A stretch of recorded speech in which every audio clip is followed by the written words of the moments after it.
I am rested, I am refreshed, and I am recharged and ready to join you again on another episode of the Scho-Zone.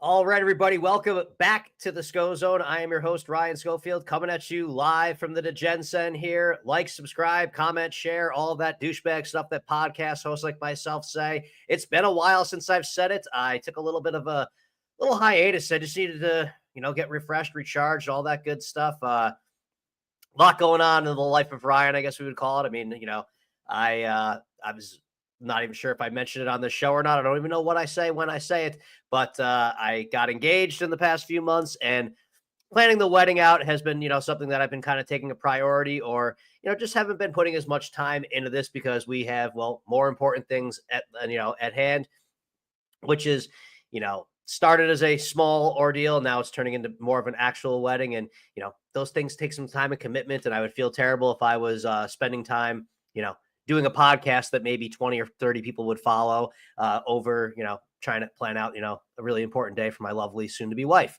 So got that bit of house cleaning out there. And yeah, just wanted to get back out there. I mean, it's been 4 weeks since I've done one of these episodes or done any type of recording. I need to get this back into a pattern and whatnot. Been kind of tinkering around with some different ideas for some formats because, I did this going on a little over a year of doing the Scho-Zone. Obviously, it's a show I've been doing before. And, I built up, I got myself over 220 followers on this YouTube channel. I get some downloads, which I'm now kind of focusing most of my audio efforts towards Spotify because they make life a lot easier for me. And also they don't charge me. So for right now, I still have all of the subscriptions for the first year as far as doing all the video stuff, but I don't have time to really teach myself how to get better at video or how to make this a better video experience. So I'll still do this little live stream on here for anyone that just wants to see me and, watch me suffer, I guess you could say. But I think we're going to be going back towards a little bit more of an audio format going soon. Again, things are really, really going to settle down once I'm actually officially a married man and living with my lovely, lovely wife, where suddenly it's not going to be, hey, we got to put these plans off hold. It'll be, hey, I'm just going to the office for a little bit. And all the way, also, she's really fucking smart. She might be able to help me out with some of this stuff. So maybe we'll be seeing some improvements on there, but also just really didn't have much to say. I mean, I'm kind of a sports themed show for the most part. And once the football season ended, I don't really care about the offseason moves. It's the musical chairs that goes on in the NFL right now, where basically everyone's just trading their problems for somebody else's problems and hoping it's going to make it better. At the end of the day, I've always looked at off seasons in sports as that, do I gain anything extra by being the first person to know about it? And also the amount of wasted conversations that are had about certain things. I mean, there are guys that sign with teams that won't even make the roster. Just plain and simple on that one. But I kind of want to, expand out. I mean, I am a sports-centric kind of guy, but guess what? So is everybody else on the internet. And there's nothing that makes me any more special than anybody else on here. And I do think I do have some things I can contribute. So I'm going to kind of talk, just a little bit different things here and there. I had a great time with doing the Recovery Room series where I had some people that came from the life of addiction on here. And I want to look for maybe get back into doing that a little bit more. In fact, I'm actually going to be chatting with somebody in the next hour, which is what really inspired me to start recording again, about appearing on some other shows. Again, I like to talk. And I honestly think if I had maybe working on maybe trying to get a co-host or some type of, frequent, contributors on here, I think that'll enhance the experience and take the Scho-Zone maybe to the next level, which is, it's not really much for the level where it started. But anyways, one thing that's on my mind right now, it's 2025. We're in the middle of March right now. It's March 19th. Is that 5 years ago, everything started changing. Me and the world completely started changing. This is when we started the COVID lockdowns, basically, or it was somewhere around this time. My experience with how this all worked out is that, believe it or not, 5 years ago, I was doing dry Lent. I didn't drink during Lent, but I planned on drinking St. Patrick's Day. I remember first, you started hearing the little grumblings of COVID. It was something that was going on in China. And it was at the time, I remember when it was coronavirus. We didn't even call it COVID yet. It was coronavirus was this whole ordeal.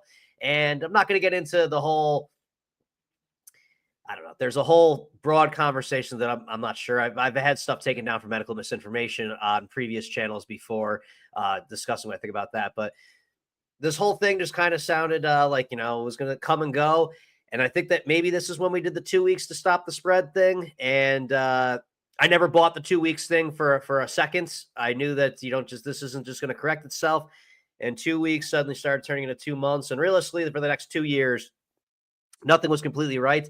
And honestly, ever since then, I don't think anything has gotten back to right. As I said at the time, the further away we go from normal, the less likely we ever are to return to it. And here we find ourselves now in 2025, where I have some other podcast activities that I had worked on in the past that I still have recordings of, some things that just never saw the light of day for various reasons, and other things that were actually out there. And I can just listen back to something maybe about 5, 6 years ago or 7 years ago, and you can just hear the difference in the air as far as the things we talked about, the mood that everyone had, and just the way that we interacted day to day. I mean, again, I was a bit of a bar fly at the time.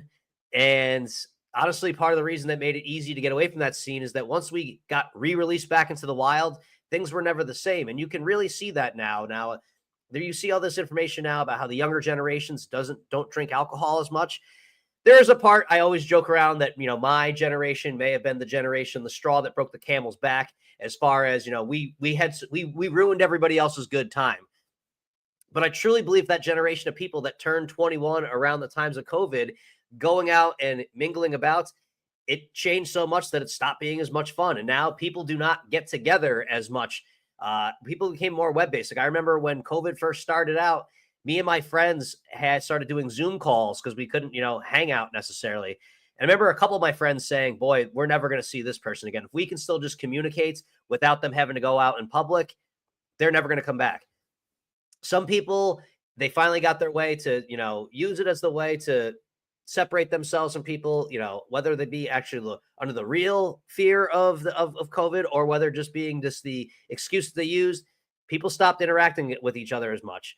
One thing I have noticed in the past couple of years is that people are going out into the world with a much worse attitude, or they're not afraid to be assholes as much to the average folk out there, which is kind of something that I picked up on, maybe being in the retail space. But that's just, a little bit in my life that I don't really feel like talking much more about, I guess. But it's my show. I talk about what I want to on this. But yeah, I got to stop doing that one, where maybe we're going to bring back the rule where I slap myself, or maybe at some point in time when I am living with my lovely wife, maybe she'll act as a producer. We'll put a shock collar on myself. And anytime I start talking with a weird introduction, like, I'll just get the shock, and eventually we'll get it all right. Almost just did it there. Just gonna take a listen to my coffee, get caught over here. But yeah, so I mean, this was mostly, it still is basically a sports centric show, or it's where my brain lies in. One thing that's just particularly changed with me is we are upon March Madness right now. March Madness used to be one of my favorite weeks of the year, the opening week of the NCAA men's basketball tournament. Honestly, again, I used to be as much of a basketball fan as I was a fan of anything else. And now I can't tell if it's just me changing or if it's the game has changed, but I just don't care the way I used to. When it comes to college basketball, when it comes to the NBA, the game has changed and I don't like it as much. That's me being an old man. And honestly, I'm not alone on that one. If you look at TV ratings on the NBA, they have plummeted. The NBA is now turned into where there used to be the excuse. People used to always offer to me when I used to watch a basketball start to finish in, complete, attentively. Everyone would say, just wait till the last 5 minutes. That's the best part of the game. And I used to say, well, what if you actually happen to like watching basketball? Then, there's the other 43 minutes of the game when we're talking about NBA, you might actually enjoy. Kind of gotten more into the mindset of the people that used to say, just watch the last 5 minutes. It's just turned into a glorified 3-point shooting contest, which now, I think I saw a stat recently that it's 43% of all field goal attempts in the NBA are now 3-pointers. It's like watching glorified pickup basketball. I've heard teams don't practice like they used to. So there's not as much of that, real execution going on. It's kind of more or less that teams are just adapting an offensive philosophy. And then in the last 5 minutes of the games, that's when you actually get true half-court basketball, where there's actually some more scripted plays and strategies, kind of the way I've looked at that. It almost just seems like a basketball game is roll the ball or out in the courts. We'll just kind of see where we're at, and then we'll make the adjustments from there. I don't feel like that anyone goes in with a set game plan. Again, back to me being just that old man. I saw a clip on Twitter recently, and it was of Zach Randolph, Zebo, from 2014 to 2015 when he played for the Memphis Grizzlies. And I'm just watching use these low post moves or just, this whole mid-range game that has just been taken out of the NBA, which, I actually find as exciting as guys just pulling up and launching three-pointers. Again, it's kind of like they lose a little bit of value. I mean, not in the actual sense of the scoreboard, and I get the math behind it. It's one of those things where I was somebody who embraced the analytics movement in sports, but then we reached its tipping point where it took over, where now it's less about the X's and O's and more about the solving for X, I guess we would say, be the way to phrase that one. Maybe I should workshop that into some type of a quote. But March Madness, again, used to be one of the biggest weekends. I don't even have a bracket filled out. I could not tell you anything. We've lost all star power in college basketball. I mean, we have Cooper Flagg of of Duke, and he's the one guy that we have a lot, that as a casual, I'm not even a casual anymore, just a guy outside. He's the only person I could name in college basketball. If he was to walk into my apartment right now, I would just assume it's a really tall guy. Wouldn't necessarily know it's going to be the unanimous number one pick in the NBA draft coming up there. But once upon a time, people used to build a profile for themselves through a couple of years of college basketball. And then also the NCAA tournament was where stars could also be made. Now we have it where, again, you used to be able to it was easier to follow college basketball because rosters didn't turn over as much as they did. You could kind of see a core group of players and go, okay, they're, they made the Sweet 16 last year. This is the year they're going to make their run. Now, the teams you are watching this week in March Madness, half the players on those teams will be on different colleges next year. The NIL and transfer portal, where college sports, the student athlete thing has always been a bit of a joke to me, but now it really does not exist. We are just looking at minor league basketball at this point. Also, I can't help but think that, the gambling, this is just things I can't believe I'm saying as I'm saying them, but gambling has just changed the entire experience of this one. Now, again, part of the excitement of March Madness used to be the filling out of the brackets, okay? Because for the people who weren't degenerates like me who had a bookie, we always had, you always had these little events. Like the Super Bowl was big because you'd have your Super Bowl squares. Now, rather than picking a blind Super Bowl square, you can actually just pick Super Bowl squares and bet them on a legalized website.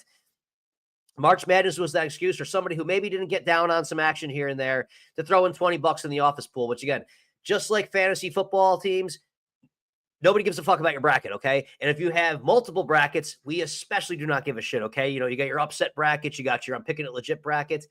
Nobody cares, all right? If you happen to win a bunch of money, that's great. The perfect bracket, it's never going to happen, never will happen, okay? The odds are out there. It'll never will. Just have good luck with this one. And for me also, too, there are two different experiences of March Madness, I guess I could say, is, I really just hate being that guy that's just ruining fun for people right now. But I can tell you that I've had some amazing experiences financially during March Madness. I've also had one of the darkest periods of my life during March Madness. I would just say there are a lot of games. You do not need to have money on all of them. And again, I just can't believe this is something that's actually coming out of my mouth. Be careful out there, okay? The two worst things you can do is that you should make all your bets, make your bets and then start having your fun if you're going to be partying or like that. Drinking and gambling going hand in hand together, it's a really, really lethal combination. It makes it a lot easier for that $50 wager to turn into a $500 wager is all I'll say. And then you wake up the next day with a bad hangover and you're going, I owe how much? I owe who, how much? It's awful experience there. And again, we've just gotten to this whole discourse. When the brackets were even released, the two things I saw were who are the trendy upset picks. Everybody has been discussed as an upset pick some more, so there's no such thing as a, I called this one. Everybody's been calling everything. Just let it all sort out.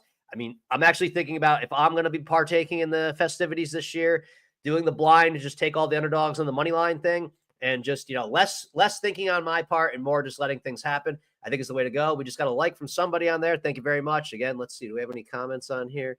No, but like I said, I'm just putting some reps out there because I have not done this in a month. I'm rusty. And well, for the time being, I still have some subscriptions I paid for the year, so I might as well utilize them. But also, I would like to get back into doing a regular thing on this as my lovely baseball is coming back, and the St. Louis Cardinals are going to bring me no enjoyment. We're back to March Madness, though, anyways. There's a chance that I could get into some of these games as the season, as the postseason kind of goes along with that, college basketball. But as an outsider just looking in, I'm seeing that 14 teams made it from the SEC. I didn't even know that how many teams are even in the SEC anymore right now? I can't even keep track. I literally don't even know who's a part of what conferences now. And it makes sense for these teams to be in football conferences, but for basketball, totally different story. And just kind of going nowhere. But you just got to put something out there, Ryan. Just putting some there. This may not appeal to all of my listeners, but I'm going to start making these more like projects, I guess, where I'm actually going to try to maybe actually, do some research and prepare a script for some of these things. Take it a little more professional. For right now, I just happen to have the time. I finally have a day off where I can just relax, get a lot of things going on in the life of Ryan right now.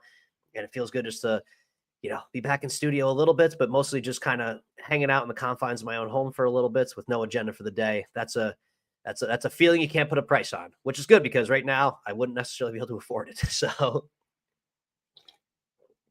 but we will be heading back into baseball now. Baseball has started. I have not. Once upon a time, I used to be somebody that would wake up to watch opening day baseball in Japan. I didn't do it. Nothing changes by me, watching or not. I check the scores on them. A lot of vitriol or going into the idea that, it's suddenly has become a Rob Manfred thing or, that we're opening baseball up in Japan. Look, the Japanese fan market, they're probably care more about baseball at this point now than the American market. So I don't mind giving them something, especially when the Dodgers have about $1 billion invested in different, or probably more than $1 billion invested in Japanese talent. And this is not a new idea. Again, I'm not a huge fan of Rob Manfred either, but guess what? I remember being in like 7th or 8th grade and baseball was opening up in Japan. So it's not a foreign concept, no pun intended, to have the season open up that way. But baseball season, it's not just a matter of that the actual game that I love is back, but it also just means that we are through the winter and springtime is here. Last year, me going around from stadium to stadium was quite a tremendous journey, which, looks like that might be taking a bit of a hiatus now as I settle into married life and start, focusing on some of the things that entail with that one. I have a lovely, lovely wife to be, but I just think that maybe hey, babe, I'm just going to be going to this random city for a day or two, just hang out and have a good time. I don't think that's going to really work out anymore, nor do I really want it to work out anymore. I'd like to take her along with me. But ultimately, I'm not going to take somebody that's not interested in something I have to do. So this will be the fun experience I have is I'm going to be teaching baseball to somebody. And unfortunately, she really demands excellence out of teams that she follows. And she's been telling me that the Cardinals have to impress her this year. And I've been warning her the Cardinals are not going to impress her this year.